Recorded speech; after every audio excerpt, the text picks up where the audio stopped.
The world's first POWERSTROKE converted, the world's first POWERSTROKE, try this again.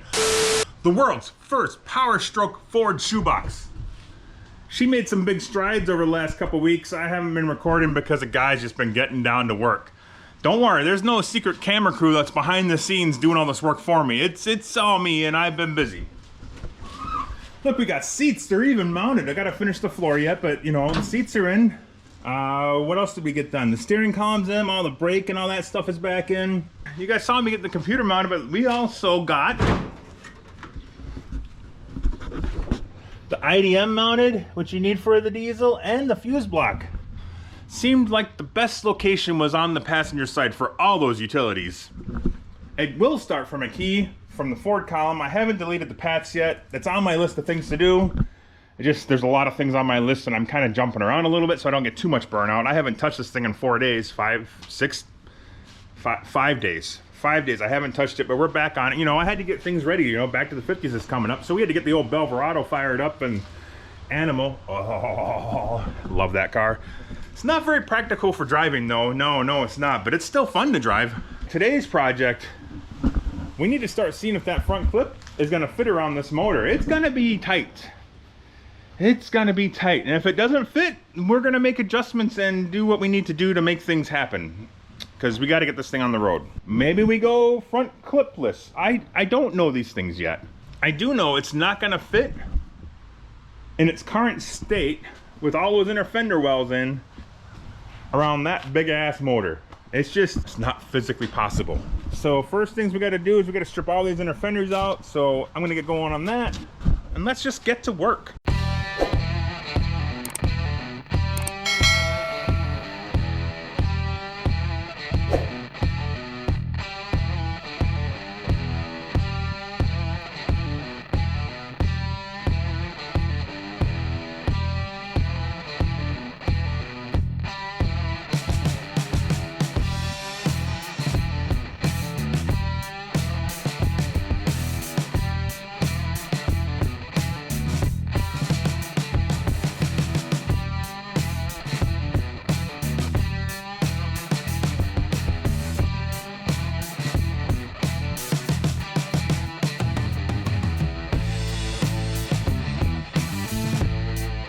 Talk about perfect frickin' timing. The wife just got home, so that means I got help to lift that front clip up onto the motor here, or at least in the general area of the motor. I'm sure it'll go good now that I got help, because it would have sucked otherwise, but I would have tried. Oh my god, it's so much lighter. Watch out behind you. I'm gonna have to go up and over the motor.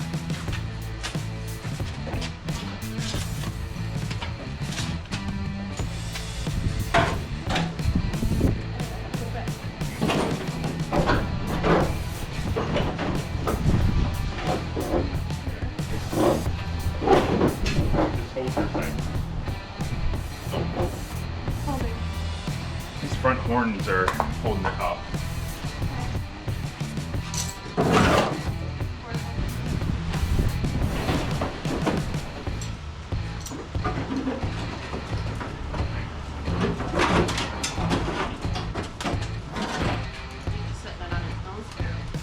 Alright, for those of you who don't know, the reason we're having this fitment issue is this is an S10 front clip right here, and these will be the normal bumper mounts for the S10. We don't need those where we're going, so we're just gonna buzz them off, make a little clearance, and then she should sit down where she needs to sit, hopefully. If not, we'll make clearance where we need to make clearance. It's that simple.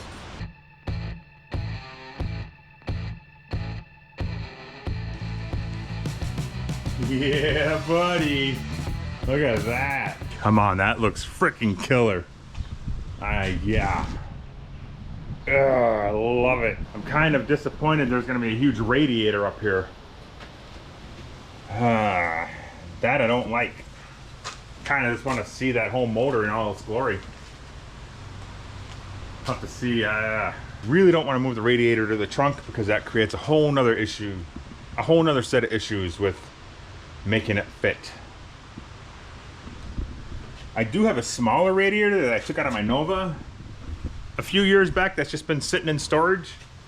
Maybe I can utilize that. I don't know, does the POWERSTROKE need that big ass radiator? Can I get by with a smaller radiator? I think I probably can. So nonetheless, I gotta get bolts in the fenders up there. They're right where they need to be, but I want her pretty much locked in exactly where it's supposed to be. Apparently my door closes too well because there's a gap there now, you know, but I think it'll be fine. I'm sure it's okay. Some people might have a problem with it. I don't have a problem with it. I've never done it before. And this is how we learn these things, that door shouldn't close as well as it does, but it does. You know, this was designed to have a door swing in here, so do I make the door shut there?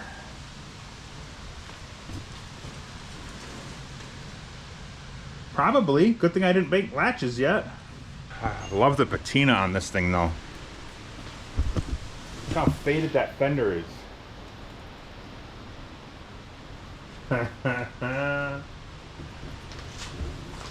Oh hell yeah.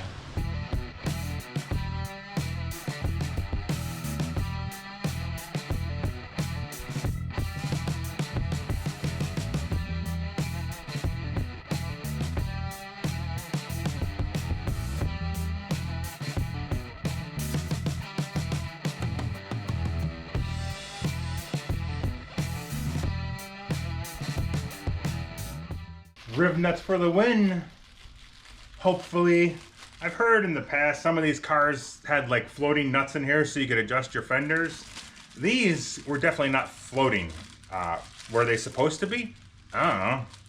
I know I need the fenders to bolt on, and well, that's what they're gonna do now. That bolt's probably excessively long, but it'll be fine. I always end up getting them too short otherwise, so I gotta get them long. It's always better to be bigger.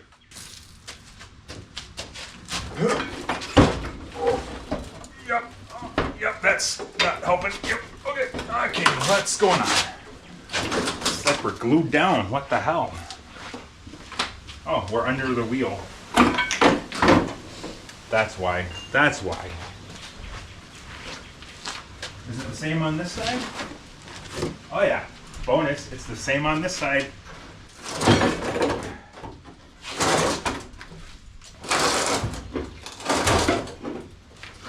Lift with your back. Don't stand on it. Don't stand up when you're lifting. That doesn't help.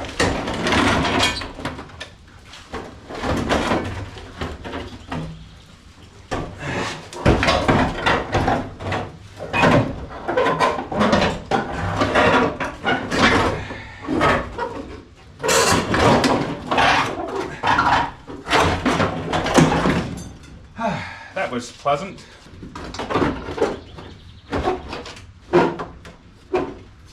Bolt is too long. I'm absolutely going to get something shorter because this sucks. Oh my god, it's too long. I can't even get it started.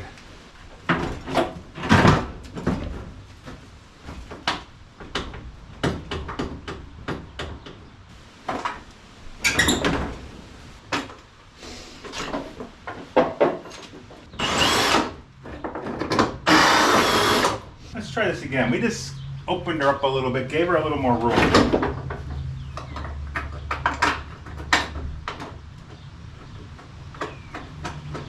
Well, that one went in way easier. Would it surprise you if I told you I lost one already?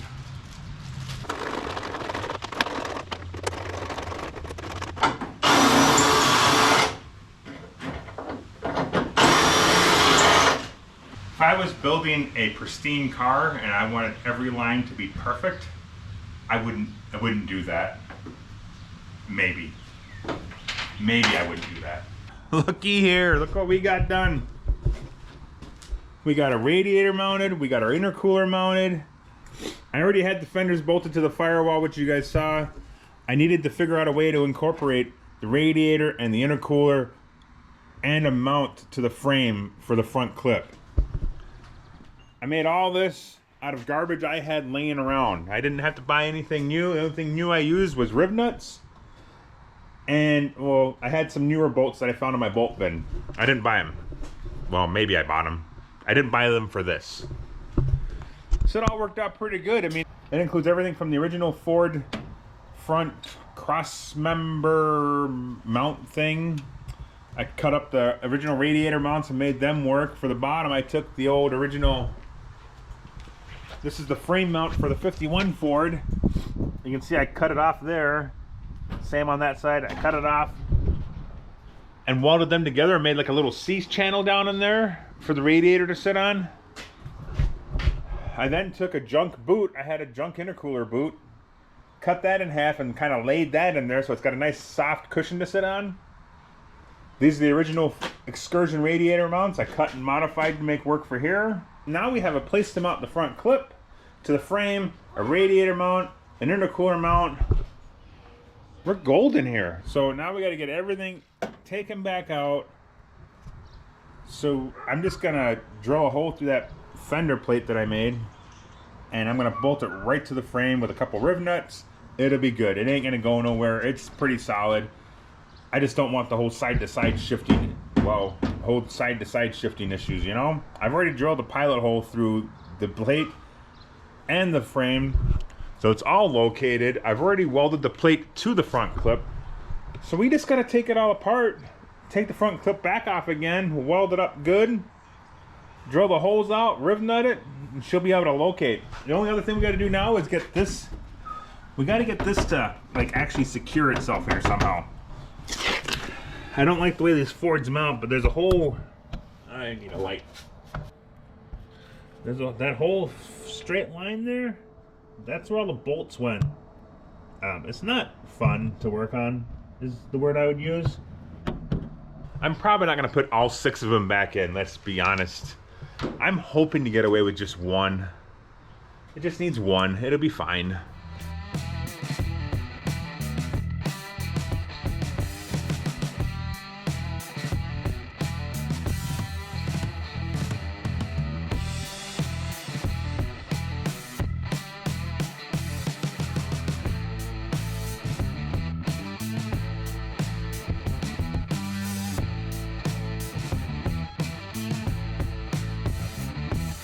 Okay, so yeah, here's what happened. I was taking this all apart. I took the intercooler out and I just kind of pushed on the cross member here, and that plate flexed with everything because that's just attached to sheet metal. I thought it was going to be okay, but that told me when I pushed on it and it flexed without the intercooler in there, that means my intercooler was being the stabilization for everything, and I decided I didn't want that. I don't know if it would have been a big deal or not, but I didn't want to take the risk. So I welded a bar from the support to the plate. Now, hopefully when I take this intercooler out of here, she should be rigid with steel, not plastic and aluminum. Let's find out.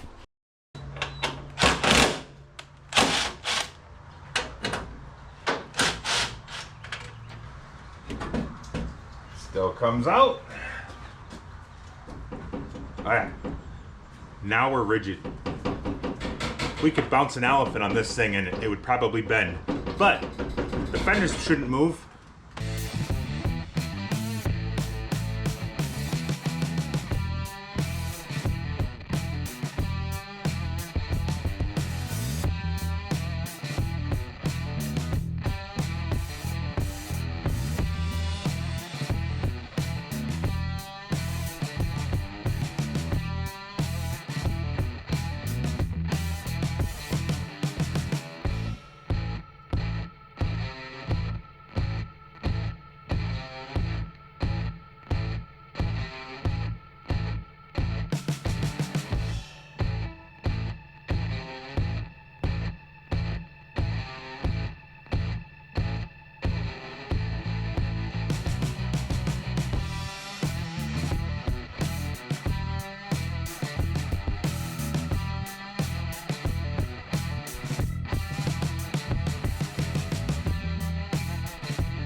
Here's a better look at my recycled metal homemade core support slash intercooler mount slash radiator mount slash body mount that I came up with.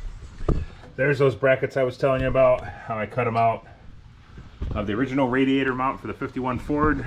Cut 2 sections, welded them together. Sits down in there nice. Did the same thing on both sides. You can tell because there's still holes in it. I didn't fill the holes. I didn't care. I don't think it matters. I had this old torn intercooler silicone boot thing. That'll sit down in here. The radiator sits in there, and then the radiator's protected from all the metal edges. Will these last forever? Probably not, but they'll last long enough. This one was torn anyway, so it was junk. And then this is that fender that I cut it, flattened her out, welded her in, both sides, top and bottom. You know, and these are the supports I added in, and she ain't going nowhere. I mean, it's probably way overbuilt, but I don't know. It looks like it should work. Now, the last piece of the puzzle for mounting this front clip to a 51 Ford with a POWERSTROKE motor and an S10 front clip is actually mounting it back to the body. From the factory, it has 3 bolts here, and they all went into like them spring clip deals on the inside. Yeah, those spring clips aren't holding up too well. Maybe I should go get a couple more. Maybe that's an idea. I mean, they're pretty rough. Pretty rough. I don't know, I thought about just popping on more riv nuts in and doing that way. I don't even know if I'm gonna do all of them. I'll probably do this one. This is the one I really, oh, that one's not even attached to anything, so maybe this one's the candidate. Ooh, that's gonna take time and work to actually fix that. I don't have that. I mean, I could bolt it there, but that's not really holding on to much. So I'm thinking here's the best option. Yeah. Check these babies out. So here's the original clip that I pried off of the fender thingy down there. It takes like a machine head style screw thing, you know, just a very coarse thread. I mean, they work. I'm not a huge fan of them. But then I found these, same thing, but with actual bolt threads. I mean, people probably knew about these years ago, but that wasn't me. I'm hoping we can just slap that on there instead of putting a riv nut in there, thread a bolt into there, and then we've still got some adjustability, because I think that's why they have these on spring clip things, so you can move them around a little bit. We're gonna try it. They're expensive though, so I don't want to have to do it. I didn't buy any more than I actually needed. I only bought 2. So there was $2. I'm gonna do the same on that side. Maybe lower, I don't know. If we like them, maybe I'll get a couple more. And we'll just do it correctly the first time. Not likely, but we'll try.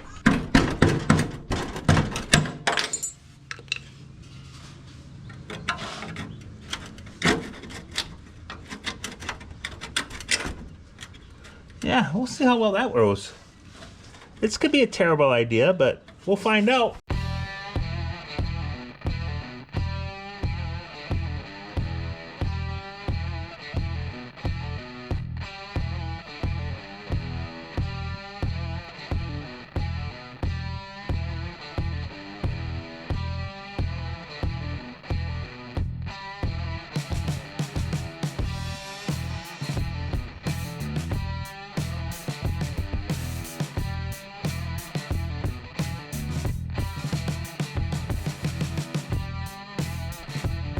Almost completely screwed. Oh, it wouldn't have been completely. I could have done it later, but I had to get the old body mounts cut off of there, as they were, I mean, useless.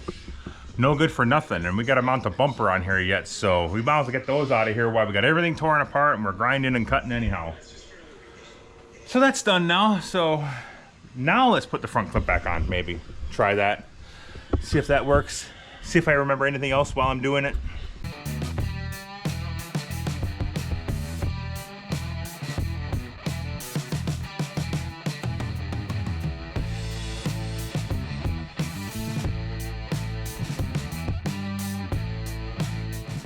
I don't know what the history is with this car, but this right side has been a non-stop pain in my ass since the beginning of this. I'm guessing there was an accident involved, because you can see the fenders are completely different. This is faded, similar. Maybe this fender's different too. I don't know. It's just not working. This door is definitely different. It was a brown door that somebody painted black. There was Bondo back here, which we've gone over in other videos. And then there's this fender. It's nothing fits right in this corner. Like even down to the way these all bolt and you can access there, nothing's the same as that side. Is that factory, or is that because in the past it had an accident and they just fixed it the best they could? I don't really know. But it's bolted up. The gaps aren't terrible, but I don't care about gaps. That doesn't bother me unless, you know, you can stick a frickin' thumb in there, I suppose. Then it might bother me. So either way, she's bolted back together. As I was saying, this side's kind of a pain in my butt. I'm not happy with the way this suicide door came out, but I'm not gonna change it because it's gonna work for now. Next year maybe I'll change it because it just doesn't work as nice as the other side. But I learned so much doing this side that I did the other side way better. I did have enough adjustment to make sure the fender clearance is minimal. It's there. Half the problem with this door is that hinge is garbage. But you know, it's used and old, so there's that. I might do a little grinding just to make sure we got plenty of clearance there, but just nothing works on this side. Now the other side, I mean, it's probably still not good, but for me it's freaking phenomenal. I mean, the door should be out here, I suppose, looking at the body lines. I had it planned in there. We'll see if I change that. But look how much nicer this thing opens and closes. Just like it's supposed to. I mean, the gap's probably a little excessive, but I'm not judging. It's fine. We'll make do. Either way, the front clip now is bolted on completely 100%. I will probably throw all this stuff back in just to make sure I got clearance with the bolt heads down there. I think I'll be fine. Maybe not. I'm sure I'll be fine. I tried to calculate some of that out, so hopefully it works. If not, maybe we'll just countersink the bolts a little bit. Is that something I can do? We'll figure it out. And then if that's the case, if everything's good to go, the front clip can come off, go back outside, and just kind of check it off the old list there for a while, because I need to do some things without the front clip on. Like, I got to redo the brakes in the front. All the brakes got to be redone. Route fuel lines, the hydro boost stuff has got to be set up. It'd just be way easier without this here. Being it only takes a few minutes to put on, that's what we're gonna do. I do like how it looks though. I mean, it just looks. It's gonna be awesome.